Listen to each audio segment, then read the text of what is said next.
To record a professional voice over for YouTube. अक्सर मेरी audience मुझसे पूछती है कि क्या आपकी वॉइस रियल है या कोई एआई वॉइस है। आप अपनी वॉइस रिकॉर्ड करने के लिए कौन सी महंगी माइक यूज करते हो, आपकी एआई वॉइस का नाम क्या है। तो मैं आपको बता देना चाहता हूँ कि जो वॉइस अभी आप सुन रहे हो ये मेरी एक्चुअल वॉइस है, जिसको रिकॉर्ड करने के लिए ना तो मेरे पास कोई महंगा माइक है और ना ही कोई स्टूडियो सेटअप। सब कुछ इस स्मार्टफोन से ही हो जाता है। एंड इस वीडियो में मैं आपको अपना स्टेप बाय स्टेप प्रोसेस और कुछ सीक्रेट बताने वाला हूँ for recording A professional voice over using this smartphone, जिसकी वजह से मुझे मिले इतने सारे views and thousands of subscribers. लेकिन सबसे पहले बात करते हैं उन चीजों के बारे में जिसे जानना आपके लिए ज्यादा जरूरी है। मैक्सिमम न्यू क्रिएटर्स को लगता है कि वो बिना माइक के अच्छी ऑडियो रिकॉर्ड नहीं कर सकते हैं, जो कि बिल्कुल भी सच नहीं है। आप सिर्फ अपने स्मार्टफोन के बिल्ट इन माइक से भी हाई क्वालिटी ऑडियो रिकॉर्ड कर सकते हैं। इनफैक्ट मैंने अपने इस चैनल पर स्टार्टिंग के 5000 सब्सक्राइबर कंप्लीट होने तक सिर्फ अपने स्मार्टफोन का बिल्ट इन माइक ही यूज किया था। फिर जब थोड़ा सा पैसा हो गया तो बोया कि ये वाली माइक ले लिया एंड अभी भी इसी से रिकॉर्ड करता हूँ। पर इसका मतलब ये नहीं है कि फोन से अच्छी क्वालिटी ऑडियो रिकॉर्ड नहीं कर सकते हैं, कर सकते हैं। बस जरूरत है तो सही टेक्निक जानने की, सही तरीका जानने की। एक बात और, आप चाहे कितना भी महंगा माइक क्यों न ले लो, जब तक आप सही से ऑडियो रिकॉर्ड कैसे करते हैं ये नहीं जान लीजिएगा तब तक आप प्रोफेशनल वॉइस ओवर नहीं रिकॉर्ड कर सकते हैं। और ये चीज तभी पॉसिबल होगी जब आप प्रैक्टिस करेंगे, वीडियो बनाएंगे। फॉर एग्जाम्पल, आप मेरी पहली वीडियो की वॉइस ओवर सुनिए।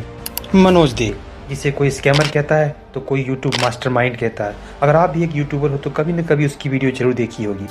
एंड अभी की वीडियो की वॉइस ओवर सुनिए, कितना फर्क है। इसीलिए मेरा मानना ये है कि स्टार्टिंग में आप पहले बोया की ये वाली माइक ले लीजिए, link in the description. And come से कम 20 से 30 वीडियो बनाइए, फिर आपको एक आइडिया लग जाएगा कि कैसे क्या होता है। हाँ, नॉइस कैंसलेशन के लिए ये माइक उतना हेल्पफुल नहीं है, पर डोंट वरी, उसका भी जुगाड़ मैं आपको आगे बताऊंगा। बात करें साउंड रिकॉर्डिंग ऐप की तो देखो, अभी के टाइम पर हर स्मार्टफोन में अच्छी क्वालिटी बिल्ट इन माइक आती है एंड उसके साथ ही डिफॉल्ट में साउंड रिकॉर्डर भी आता है। इसलिए किसी दूसरे ऐप को डाउनलोड करने की कोई जरूरत नहीं है। बट अगर आपका स्मार्टफोन काफी पुराना है तो आप रेकफॉर्ज 2 ऑडियो रिकॉर्डर का यूज कर सकते हो, link in the description. Mic और ऐप के बाद अब हमें सेटअप करना होगा एक परफेक्ट इन्वायरमेंट की, जहां पर हम अपनी ऑडियो को रिकॉर्ड करेंगे। एक ऑडियो को जो दो चीजें सबसे ज्यादा खराब करती है वो है नॉइस एंड इको। आपकी ऑडियो में ये दो चीजें जितनी कम होगी ऑडियो उतना ही बढ़िया होगा। नॉइस को रिमूव करने के लिए मैं जिस रूम में रिकॉर्ड करता हूँ वहाँ पर फैंस, डोर्स, विंडोज सब बंद कर देता हूँ। यहाँ तक कि मैं घड़ी की टिक टिक भी बंद कर देता हूँ। बिल्कुल पिन ड्रॉप साइलेंस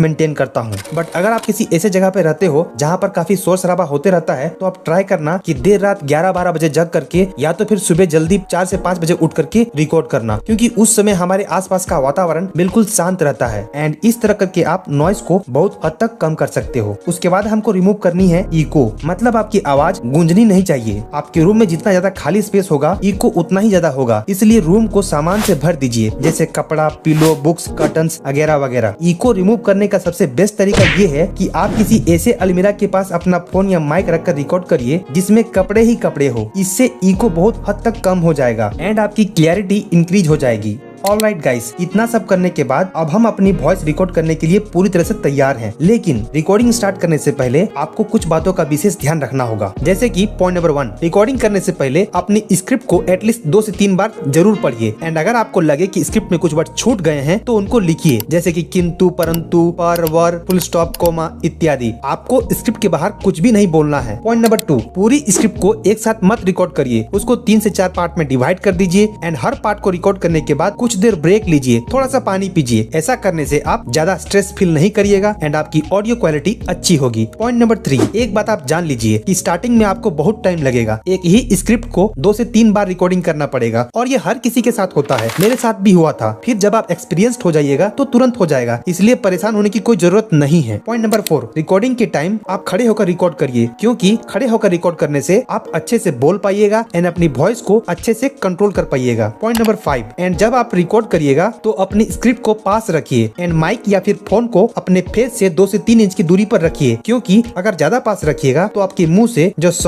फ जैसे वर्ड्स निकलेंगे वो आपकी ऑडियो को खराब कर सकती है। बेस्ट प्रैक्टिस ये है कि आप अपने फोन को थोड़ा तिरछा रखिए। आप अपने फोन के माइक को एक रुमाल से भी कवर कर सकते हैं। अब बहुत लोगों को ये डाउट रहता है कि रिकॉर्ड करते समय हमें अपनी वॉल्यूम को कितना रखना है। तो देखिए, अगर आप अपनी वॉल्यूम को नॉर्मली जब लोगों से बात करते हैं उस लेवल में रखकर रिकॉर्ड करिएगा तो आपकी वॉइस लो एनर्जी साउंड करेगी। इसलिए अगर आप चाहते हो कि आपकी वॉइस का एनर्जी लेवल नॉर्मल से थोड़ा ऊपर हो तो जब टीचर अपने क्लासरूम में बच्चों को पढ़ाते हैं वो जिस वॉल्यूम में बोलते हैं उसी वॉल्यूम में आपको रिकॉर्ड करनी है। ऑलराइट गाइस, इतना सब कर लेने के बाद आपकी वॉइस ओवर प्रोफेशनल तो हो जाएगी, लेकिन 50%, बाकी के 50% के लिए आपको सुधारना होगा द वे यू स्पीक, यानी कि आपके बोलने के तरीके को।